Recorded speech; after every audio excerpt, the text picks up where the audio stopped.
From things in the air to new things for our bodies, join me as we explore 2050. What would be the future technology?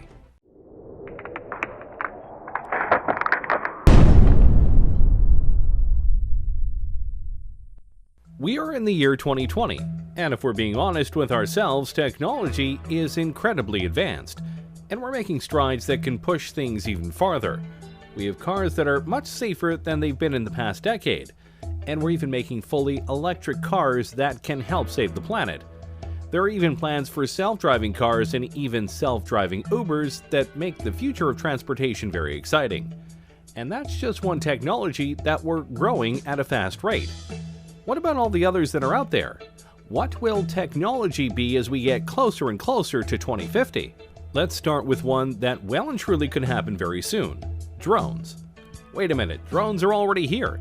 And yes, they are. But more times than not, the drones you are seeing are small, piloted by people who are just trying to have some fun, or the ones that are used by the military right now for strikes and surveillance. All very fun, but in the future, drones could be an integral part of our daily lives. You've likely seen shows and people talk about how in a few years drones could be the new delivery services. Anything from pizza to Amazon packages and more. And honestly, that's very probable.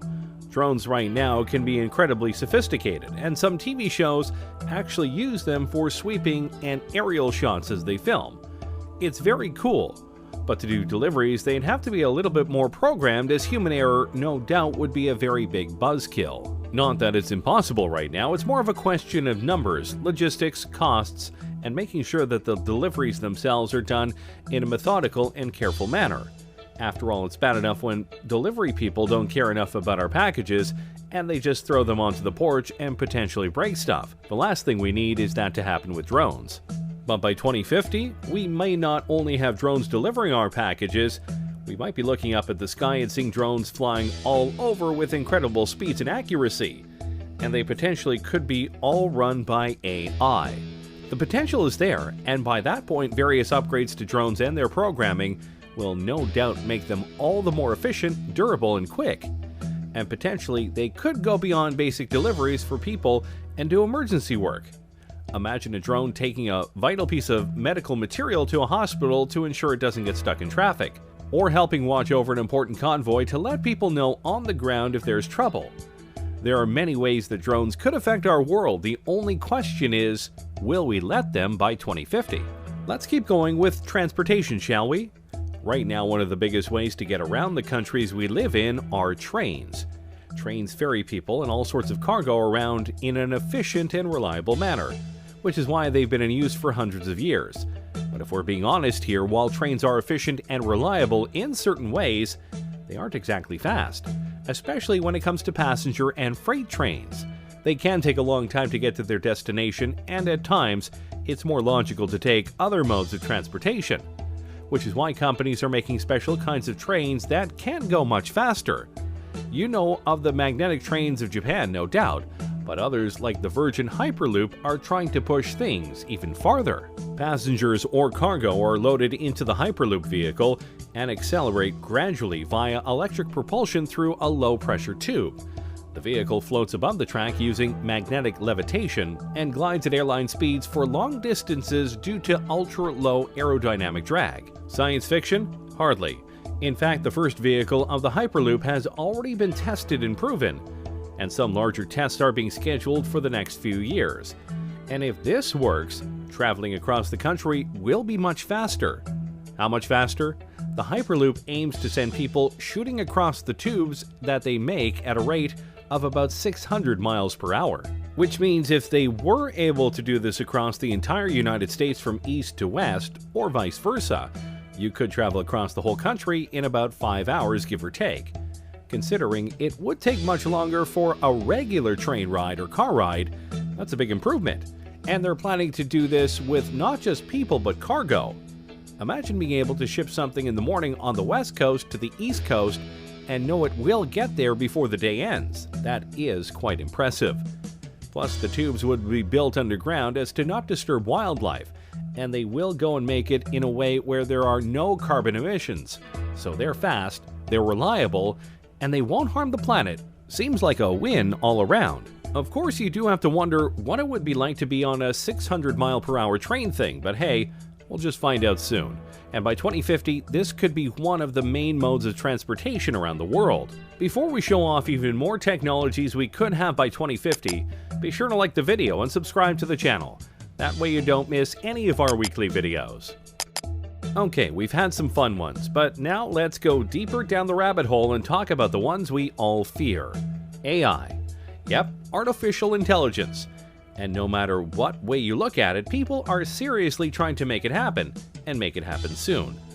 AIs are literally everywhere, including in your cars, and in your homes via devices like Alexa, which are indeed forms of AI. And there are things like Watson that is so smart that it could beat two Jeopardy legends. So by 2050, AI could be so advanced that our cultures, our world, could literally be run by them in a logistical and computing sense, or in a Terminator humans are obsolete sense. And believe it or not, we're closer to that than you might think. Google's DeepMind isn't there yet, but really I'm sure they'll probably discover those things along the way. And by 2020, it's possible their computer could be superhuman and could be conscious, Pearson has said. That could be the beginning of the end, really. Is Judgment Day inevitable? Maybe, maybe not. It just depends on how far we go with AI and how much we're able to control it, or if we can't fully control it once they reach certain levels of intelligence. Of course, for all of our worries about AI, there is a chance it could be all fine. Imagine if the lighter side of sci-fi comes through in regards to AI, and we get a bright future powered by AI. Think about it. What if by 2050 we each get our own unique AI?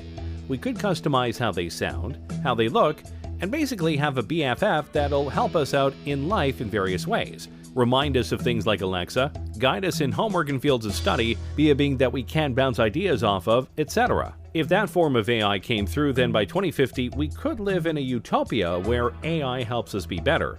Until they revolt and we have iRobot going on. But hey, let's not dwell on our potential doom. Let's show off another technology that many people are hoping for: space travel.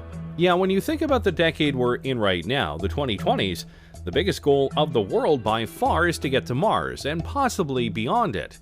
But it's not just about landing there, though that would and will be a crowning achievement for humanity in the decade and in recent times. More importantly than just landing there, though, is the ability to start setting up the first human colony on another planet. We've been to the moon many times, but we haven't tried to live there for various reasons.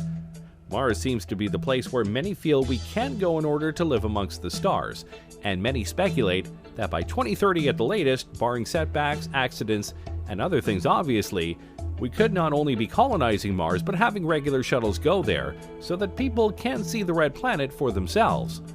We will see first people going off to Mars, and then robots will do some basic stuff, like making basic materials on Mars, Pearson said. We're going to have to do that because only so much can be brought into space. Of course, there are numerous things that need to be worked out before such a thing could happen. But we have top men on this, including Elon Musk and the SpaceX program, Jeff Bezos via his Blue Origin company, and more. Each of them, and NASA among others, are working on not just getting us back into space, but getting us there via cheaper, smaller, and reusable spacecraft, something that honestly has been a setback for the space program over the last 20 years. But if we are able to do it, if we are able to get to Mars, get there faster, and be able to colonize it, then by 2050, who knows where we will be? We could have multiple colonies on Mars, maybe some on the moon, and maybe even colonies on moons like Titan and Europa, which some think could be even better places to colonize than Mars. It's possible, but obviously Mars is the place that we are aiming for right now. With each step into space, humanity grows larger in the universe, and who knows just how many of us will be out there by 2050. Alright, now let's dive into something really sci-fi: prosthetics. Yeah, I know that right now prosthetics are very limited, and at times a bit pointless. But if we were able to fully utilize computer technology to its fullest, and make prosthetics that are fully compatible with the human brain and body, then the sky is the limit. We could enter an age where cyborgs are not just welcome, they're commonplace. And yeah, it may seem like we're far away from that, but we are getting closer to that point. James Young, a 25-year-old biological scientist, has a prosthetic arm, with a personal drone and built-in flashlight. and a French artist is using a prosthetic that doubles as a tattoo gun. That's pretty cool. Imagine if a police officer loses an arm in the line of duty. Usually that would mean the end of his career. But with an advanced prosthetic, he could literally be better than ever if it were advanced enough.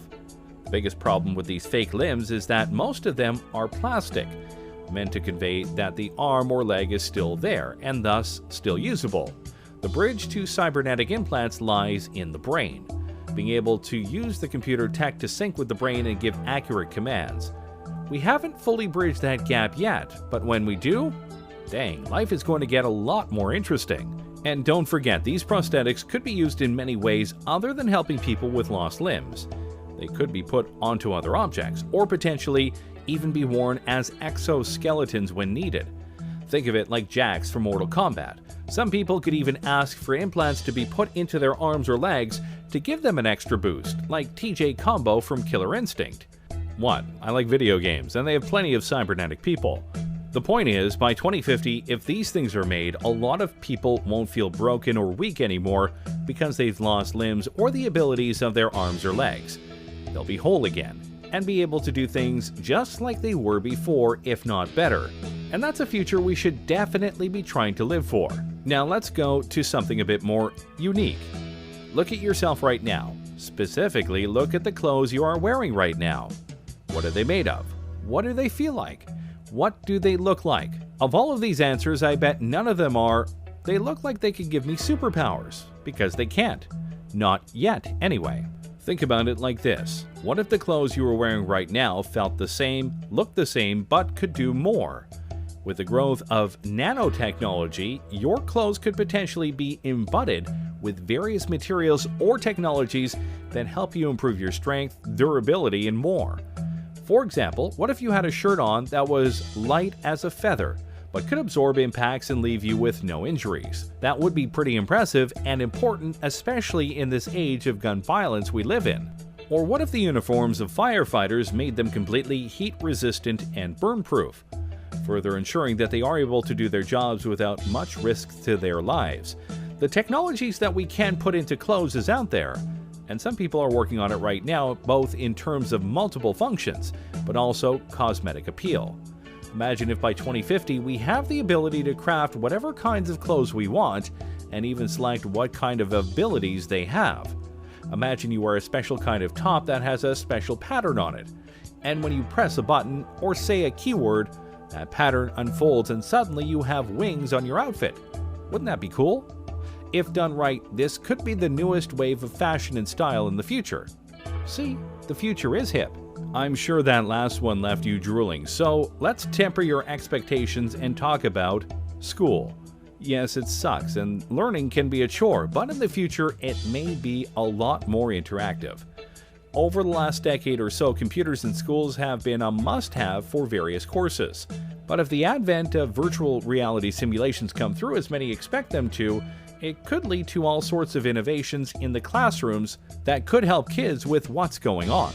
You could take students to an environment in the past and show them what was happening, like watching a battle taking place, Pearson said. You can explain that sort of thing more easily if they can see it happening than if you are looking at a textbook. Oh yeah, history and geography classes would be much more fun, that's for sure.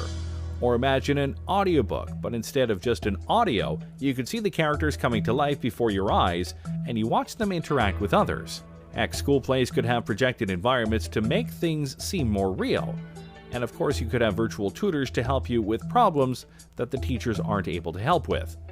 Education is definitely something that can benefit from advanced technologies, and by 2050, our school systems could be so revolutionized that you have to try really hard to fail class. Though I'm sure some of you would still try. Finally, let's talk about something that I'm sure you'll be horrified to hear. In the future, you likely won't need a phone. I know you're stunned, but think about it. Right now, smartphones are becoming more and more advanced every single year. New features, new programs, etc. But by 2050, your phone won't likely need to exist because you'll have access to it and more via something else. What exactly? That depends on the technology. But for this example, let's imagine a wrist gauntlet. Instead of typing up a number, you simply have to say "call mom," But obviously, the Gauntlet could do much more than that. It'll likely have a holographic screen that you can use to look up information on a much bigger keyboard. And depending on what sci-fi future you believe will have, it'll have things that can scan objects, detect dangers, warn you about upcoming problems, and may even have an AI companion. So yeah, your phones are important right now, but in the future, more than likely not. Thanks for watching, everyone. What do you think of this look at the future and what it might entail? Can you guess which of these things we'll actually have in 2050? What thing do you personally want to have now and not later? Let me know in the comments below. Be sure to subscribe, and I'll see you next time on the channel.